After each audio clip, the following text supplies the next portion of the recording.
जो वहाँ आरोप लगाए गए हैं, यही भारत के लोकतंत्र की विडंबना है कि आरोप लगा लेते हैं और आरोप सिद्ध नहीं कर पाते हैं। लेकिन जो पिछली शीला दीक्षित मुख्यमंत्री रही, उन पर जो आरोप लगे थे, क्या सिद्ध हुआ? मैं दिल्ली की बात बता रहा हूँ। आरोप लगाने वाले वहाँ भागे फिर रहे हैं आसाम छोड़ करके, और यहाँ दिल्ली छोड़ करके भी पुलिस आई थी वहाँ से आसाम से उनको पकड़ने के लिए। ये जो आधी आबादी अपने देश की है, महिला सशक्तिकरण, जो इस मोदी सरकार का जो नारा है महिला सशक्तिकरण, नारी को एक शक्ति मान करके हमारे मोदी ने कहा। एक संस्कृत में एक छोटा शब्द था, ठसम ठासम समाचरित, जिस रूप से जो आए उसको उसी रूप से जवाब देना चाहिए। पढ़े लिखे कोई किसी का, एक मुख्यमंत्री का नहीं। अगर आप पढ़े लिखे नागरिक अपने को मानते हैं तो आपको शब्दों की मर्यादा रखनी चाहिए। नमस्ते, मैं शमी, सौगन टीवी में स्वागत है आपका। देखिए, इस वक्त हम देश की राजधानी दिल्ली में खड़े हैं, लेकिन कल यानी कि गुरुवार को 3 राज्यों में चुनाव हुए, विधानसभा चुनाव, असम, पुडुचेरी और केरल। लेकिन हम आज चर्चा आसाम की कर रहे हैं कि आसाम में हेमंत बिश्व शर्मा, अभी जो मौजूदा वहाँ के मुख्यमंत्री है, वो कैसा उन्होंने काम किया है। और दूसरा, जो लगातार कांग्रेस पार्टी की तरफ से जो एलिगेशन लगाया जा रहे हैं, चाहे वो हेमंत बिश्व शर्मा के लिए हो या फिर उनकी धर्मपत्नी के लिए हो, जनता कैसे देख रही है? नमस्कार सर। देखिए, जो वहाँ आरोप लगाए गए हैं, यही भारत के लोकतंत्र की विडंबना है कि आरोप लगा लेते हैं और आरोप सिद्ध नहीं कर पाते हैं लोग। यहाँ दिल्ली में आप हैं, यहाँ केजरीवाल ने आरोप लगाया, केजरीवाल आरोप लगा करके और 10 साल सत्ता में रहे। लेकिन जो पिछली शीला दीक्षित मुख्यमंत्री रही, उन पर जो आरोप लगे थे, क्या सिद्ध हुआ? मैं दिल्ली की बात बता रहा हूँ। और उसी के नाम पर आरोप लगा करके यहाँ रहे। लेकिन वहाँ हो गया उल्टा। वहाँ हेमंत बिश्व शर्मा ऐसा आदमी है कि आरोप लगाने वाले वहाँ भागे फिर रहे हैं आसाम छोड़ करके, और यहाँ दिल्ली छोड़ करके भी पुलिस आई थी वहाँ से आसाम से उनको पकड़ने के लिए। तो आरोप सिद्ध करो। आरोप तुम जो लगाए हो, वहाँ उस पर केस किया है, FIR किया है, और भागे चल रहा है अपना बेल लेने के लिए। और यही दिक्कत है कि आरोप लगाकर आप डर जाइएगा तो आरोप लगाने वाले मजबूत हो जाते हैं। तो आरोप लगाने वाले पर अगर आप पूरा हमला कीजिएगा तो भाग जाते हैं। सर, ऐसा क्या कारण है कि इन दिनों जहाँ पर भी चुनाव हो रहे हैं, महिलाएं बढ़ चढ़कर वोट कर रही है? क्योंकि जो पिछले दिन जो भी कुछ हुआ, खबरों के मुताबिक लगभग 86% वोट जो है ज़्यादा पड़े हैं।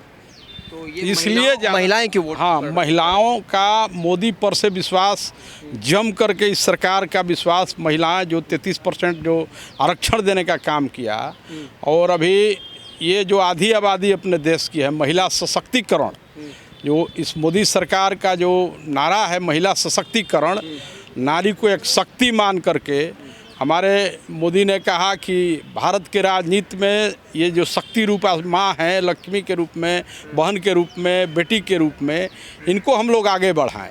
ये नारी जो शक्ति है, इस बात को समझा और समझ करके आपके साथ भी देखिए भरोसा शक्ति खड़ी है। बिल्कुल, भरोसा आप हेमंत बिश्व शर्मा पे कर रहे हैं? हाँ, मैं नहीं कर रहा हूँ, आसाम के लोग कर रहे हैं यार। जहाँ का वो मुख्यमंत्री है, तीसरी बार उसको मुख्यमंत्री बनाने जा रहे हैं। लेकिन उनकी भाषा पे बड़ा सवाल उठाया गया कि उनकी जो भाषा है वो लोगों को आपत्तिजनक लग सकती है, कभी कभार ऊटपटांग बोल जाते हैं। देखिए, भाषा वहाँ ज़रूरत के अनुसार भाषा का इस्तेमाल नहीं कीजिएगा। एक संस्कृत में एक छोटा शब्द था, ठसम ठासम समाचरित, जिस रूप से जो आए उसको उसी रूप से जवाब देना चाहिए। तो अगर उस पर आरोप लगाया जा रहा है गलत सलत, तो उसको उस रूप में जवाब दिया है। तो गाली देना जायज़ है कहीं से? क्योंकि एक मुख्यमंत्री पद पर बैठने के बाद नहीं, ये जायज़ नहीं है। एक पढ़े लिखे कोई किसी का, एक मुख्यमंत्री का नहीं। अगर आप पढ़े लिखे नागरिक अपने को मानते हैं तो आपको शब्दों की मर्यादा रखनी चाहिए। शब्दों की मर्यादा से ही पता चलता है कि इंसान कैसा है।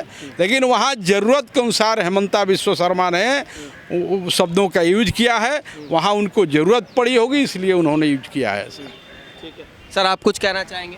हेमंत बिश्व शर्मा जी के लिए क्या है उनकी चुनाव, मतलब उनका माहौल कैसा है वहाँ पर, वो कैसे मुख्यमंत्री लगते हैं? हेमंत बिश्व शर्मा वैसे भी पूरे देश में अगर मुख्यमंत्रियों का आप गणना करेंगे, उनको जब पोजीशन पर रखेंगे, तो हम नहीं बता रहे हैं, ये पूरे देश की जनता बता रही है कि आप 1 नंबर, 2 नंबर, 3 नंबर पर उनकी स्थिति आती है। तो हेमंत बिश्व शर्मा के बारे में हमें सर्टिफिकेट देने की ज़रूरत नहीं है। हेमंत बिस्व शर्मा अपने आप में एक अलग छवि है, एक अलग पहचान है, एक अलग जज्बा है। नहीं देखिए, हेमंत बिस्व शर्मा पहले कांग्रेस में थे, बाद में बीजेपी में आ गए।